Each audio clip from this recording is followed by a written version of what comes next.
Hey gang, and welcome back. These videos are brought to you by Card Conduit, the best place to sell your unused collection fast and easily. 401 Games, Canada's top shop for all your hobby and TCG needs.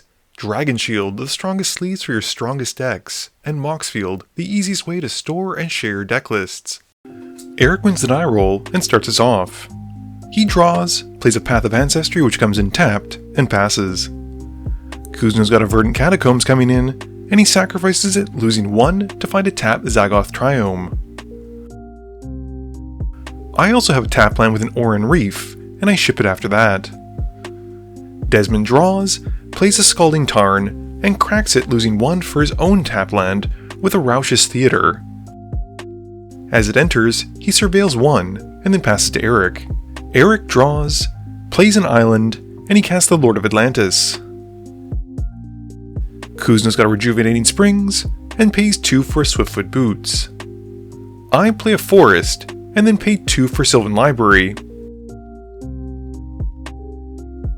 Desmond, keeping with the trend, plays a land with a Spire of Industry, and then pays 2 mana for Goblin Bombardment.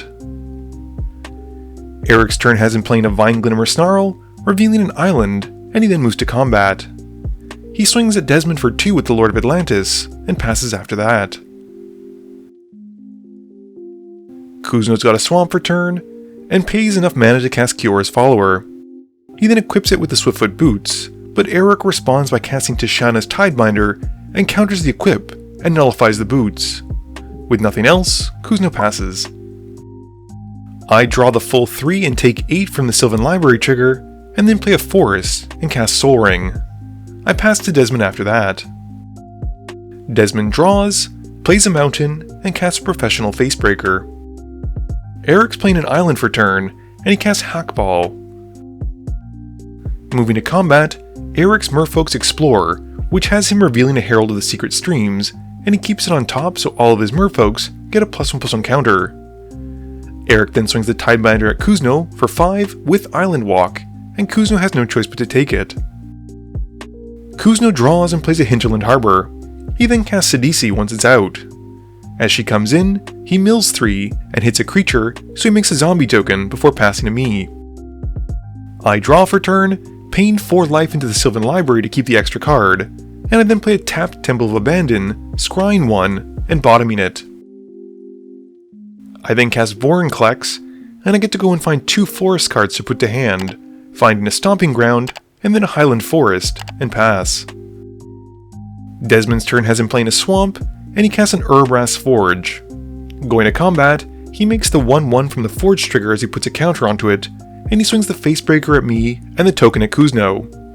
I take the 2 while Kuzno blocks, and Desmond sacrifices the token in response to deal 1 to Eric's face. The Facebreaker connecting also makes him a treasure token, and once he finds it, he passes turn. Eric's got an island for turn, and brings out a Realm Walker, naming Merfolk as it enters. He then goes to combat, and reveals an island for his first 3 explorers, followed by rapid hybridization off of Hawkballs to keep it on top and put a +1/+1 counter onto his commander. Eric then swings his commander at Desmond, and he puts an island to play off the on attack trigger and passes. Kuzno's turn has him playing a Fabled Passage, and then casts a Spark Double. He has it come in as a copy of Sidisi, milling 3, and hitting a creature, so he gets to make 2 zombie tokens because of his 2 Sidisis. He then sacrifices the Fabled Passage, going to find an island, and then taps it, and then untaps it with Kiora's Follower to help cast a Falage Archaeologist. He mills 3, including a creature which makes him 2 more zombie tokens, but doesn't hit anything he can get back with the ability, so he just puts a +1/+1 counter onto the Archaeologist. Kuzno then sacrifices 3 zombie tokens to flash back a Dread Return, and targets his Sivirus. This has Eric responding, flashing in Voldian Hexcatcher, and once it's out, sacrifices the Realm Walker to counter it unless Kuzno pays 1. He can't, and with nothing else, he moves to combat. He swings Sidisi at Desmond for 3, but doesn't hit any creatures off the mill. Desmond then takes the hit, and Kuzno passes. I draw, but don't keep any extras so I don't lose any life. I then play an untapped Stomping Ground, taking 2, and I then cast Xenagos, but decide to keep Vorinclex back for defense. Desmond draws and in his main phase casts Evereth and then goes to combat. He puts a counter onto his forge and makes the horror token, and then swings it at Kuzno for 2, and the Facebreaker goes at me for 2 as well. Kuzno lets it go through for some goodwill, and I have no choice in the matter, so we both take 2. After combat, Desmond makes 2 treasure tokens, and then casts a Mithril Cloak and puts it onto Evereth. Eric's turn has him playing Tatyova in his main phase, and he plays an island, gaining a life and drawing another card for turn. He then goes to combat and explores again, hitting a Lull Mage Mentor off the first one and keeping it on top for all of his merfolks so they all get a +1/+1 counter. Eric then swings his commander at Kuzno, which, thanks to Island Walk, he doesn't have to worry about getting blocked, and he puts a Rogue's Passage into play off the ability. This in turn draws him another card from Tatyova and gains him another life, and he draws the Lull Mage Mentor we know on top. Kuzno then takes the hit, and Eric passes turn. Kuzno's turn has him drawing and casting a Vile Entomber, going to find Wonder to put to his graveyard. All of his creatures now have flying, and he goes to combat, swinging both of his Siddices and his zombie tokens at Eric. This has him milling 3 twice, and both mills hit a creature, so he ends up with 4 more zombie tokens. Eric then takes a total of 8, and Kuzno passes. My turn has me playing a mountain, and I cast Klauth. Going to combat, I put the Xenagos trigger onto Vorinclex, and Eric responds by targeting it with Rapid Hybridization. With that on the stack, I cast Legolas's Quick Reflexes to defend it, granting it hexproof, and I then resolve the Xenagos trigger, pumping Vorinclex by +6/+6. I then swing Xenagos and Vorinclex at Eric, and Klauth goes at Desmond. With Vorinclex being tapped, I'm able to ping Tatyova with the Quick Reflexes trigger, and Desmond chumps Klauth with Evereth, and Eric chumps Xenagos with the Tidebinder. As a result though, I still get to make 22 mana off of Klauth, and in my second main phase, I use it to cast a Tally Primal Conqueror, hitting Toski, Phyrexian Altar, Emperor Mihail II, and a Bramble Familiar. I cast all 3 of the spells, and then follow up by casting Valakut Awakening. Eric attempts to counter it by sacrificing Lord of Atlantis to his Hexcatcher, thinking he's got me because I can't pay the mana cost with Klauth's mana. I in turn sacrifice the Bramble Familiar to the Phyrexian Altar to pay the 1 instead, and I resolve my spell and draw my cards. I then continue my turn by playing a Rhythm of the Wilds, and pass turn after that.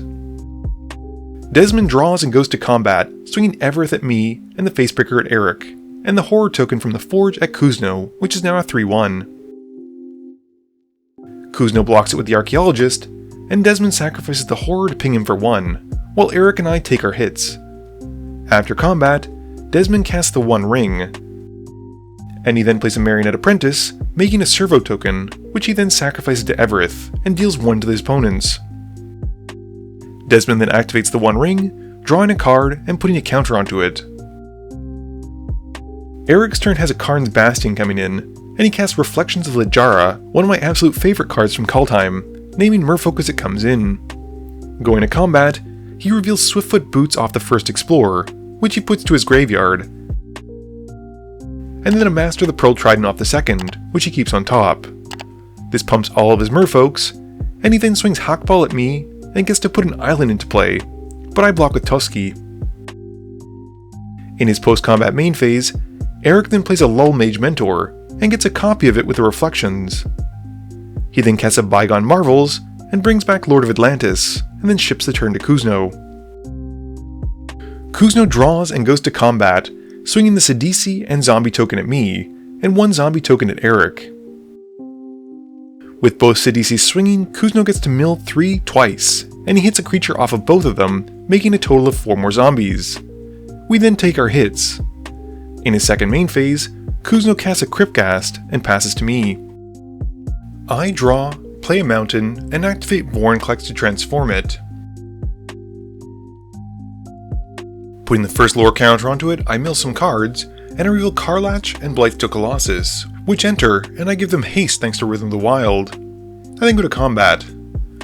I put the Xenagos trigger onto the Blightsteel, and in response, Kuzno channels Otawara to bounce Karlach. I then declare my attackers with the Blightsteel, Xenagos, and Emperor Mihail going at Kuzno, and the rest go at Eric. Eric blocks a Tally with his 3 merfolks, and Kuzno blocks the Blightsteel with 5 zombie tokens and the Archaeologist to absorb 14 of the infect damage.